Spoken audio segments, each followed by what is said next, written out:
Hi guys! Kamusta? Ako si Red Quaresma at welcome back sa aking channel. At kung bago pa lang kayo sa aking channel, huwag niyo kalimutan na mag-subscribe at sipahin na rin yung tiny bell button dun sa baba para updated kayo kung meron akong mga bagong video na i-upload dito sa aking channel. You know?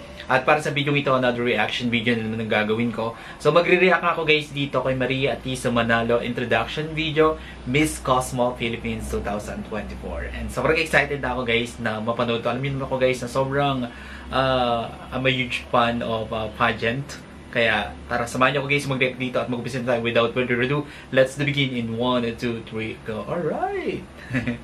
Okay, bilang tayo guys ng 3, 2, 1, go. So, here we go. Paingayin natin ang Miss Cosmo. Pasikatin natin itong Miss Cosmo.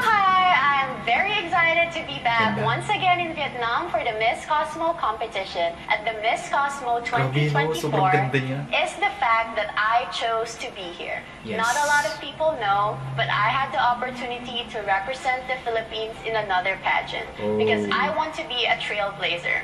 I want to set the tone of what it takes to be a Miss Cosmo.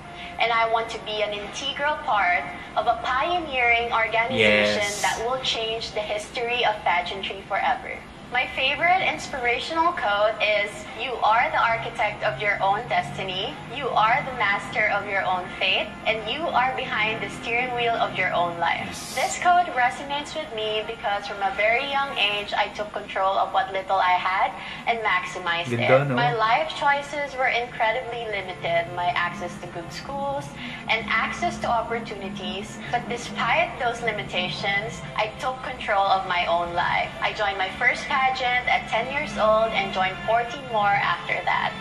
I made pageantry my vessel for greater things and greater opportunities. Now I have lived a lot of my dreams and I'm continuing to design my life the way I want to live it.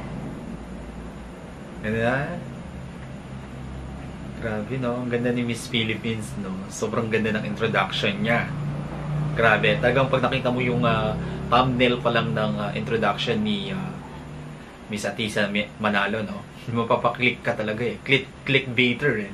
Anyway, malakas naman talaga yung mga pambato natin.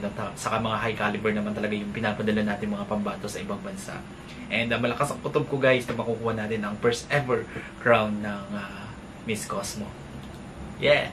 Fight lang, laban lang. Alright, kung nagasahan nyo to guys, bigyan nyo malaking likes. Pag-comment kayo kung meron kayong mga request na video na pwede kong gawin dito sa akin channel. You know, bye!